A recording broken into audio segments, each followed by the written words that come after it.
All right. Well, my name's Rob Jankowski. I'm from the Detroit area, and I started riding adventure riding probably in 2012, I guess. I've been through a number of courses. I've been to South America.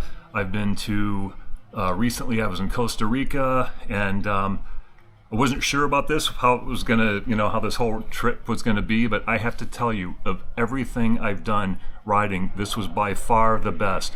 Not only was the riding great, but from a vacation standpoint, this was the best vacation I've ever had in my life. And it was on a motorcycle, which was even better.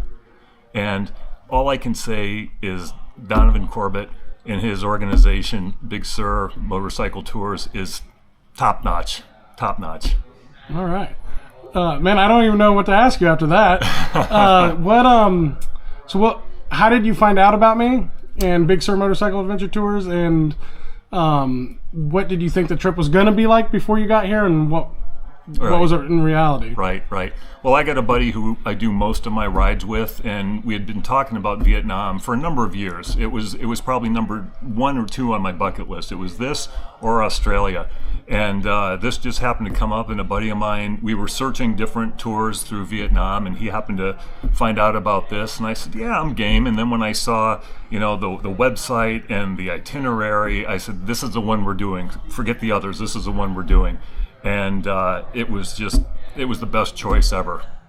What was your other question? So what were your expectations? Oh, expectations. And then, reality, what happened? Yeah, right. Well, you never know what you're getting into when you do these tours, and you're always thinking, well, was this the one I should have done, or should I have done that one, or what was it going to be like? What was the level of riding ability? And so you're always a little, I'm always a little tentative about that, because you never know, what is it going to be too easy and kind of a waste of your time, or is it going to be too technical that's going to be challenging? This was the right mix of everything. I mean, we just had, the pavement was beautiful, the scenery was excellent. We got some off-road in that was really a lot of fun. And again, riding through some of these primitive villages through Vietnam was just extraordinary. Just extraordinary. Tell me about the group dynamics that we had, and if you think it made it better. Yes. So every time I do a group ride, I always wonder, what's it going to be? What's the mix going to be like? Are we going to get along? Are you going to have somebody who, Mr. Know-it-alls or Mrs. Know-it-alls? And this group was just, we became fast friends quickly, and everybody got along just extremely well. And I've got 10 new friends, 2 riding friends that I hope to ride with sometime in the future again. Tell me about Ho Long Bay and what you thought about that. Tell me about the beginning of the trip. Okay, well, I love the idea that Donovan said we're going to be on a cruise ship for 2 days just to get acclimated to the time change. And I'm telling you what, that was such a brilliant idea, because not only did it help us get acclimated to the time, but the experience was phenomenal. It was beautiful. The ship we were on was excellent. And Donovan and I got to swim in the bay, and it was just a lot of fun. It was great. It was awesome. What was the highlight of the trip for you?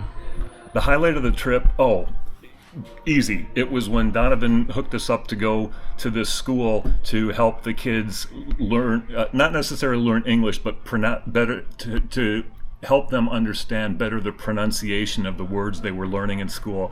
And the kids were so cute, and it was just a lot of fun, and they had just as much fun. I think I had more fun than they did. And the funny thing is so we would give them a picture of something, and they had to say the name of it in English, but on the back it was also written in Vietnamese. So after I got them all to pronounce the word, then I tried to pronounce it in Vietnamese, and most of the time I slayed it, and they were giggling like the schoolgirls that they were. But every time I would get one right, I'd get high fives from all of them, and it was just awesome. And then in addition to that, they had us play volleyball against their 13-year-old boys volleyball team, and they whooped us. I mean, I think we scored 1 point the first game and maybe 2 points the second game, and then they stopped keeping score because they realized it was just futile, but it's a lot of fun. Great time. What would you tell somebody who's on the fence about going on a ride? Get off of the fence. Get off the fence on the right side and go do this. Go do this right. I'm going to tell all of my, and I've been posting I think did it go out? No, you're good. Oh, is it still on? I've been posting on Facebook, and all my friends that ride are like, we have to do that. We've got to go do it. And I'm going to make sure they're not on the fence, but they're on the side of coming to this tour. All right. Am I missing anything? Karaoke. I'm just going to tell you, Donovan won't get off Kiss, which I love Kiss, but okay. And Peter Criss, okay, we'll see where he's at as top drummers or not. But the karaoke was a lot of fun, and you got to see Donovan. His chops are pretty good. All right. Well, Rob, I really appreciate everything, honestly. And this trip is like every other one that, when I started the trip, I said, I pride myself on we become a family by the end. And I think this group was that. Absolutely. I think we totally became a family. So I have a whole new group of brothers and sisters on the motorcycle path. So. All right, Rob. All right. Thank you. I appreciate it, bud. Sure.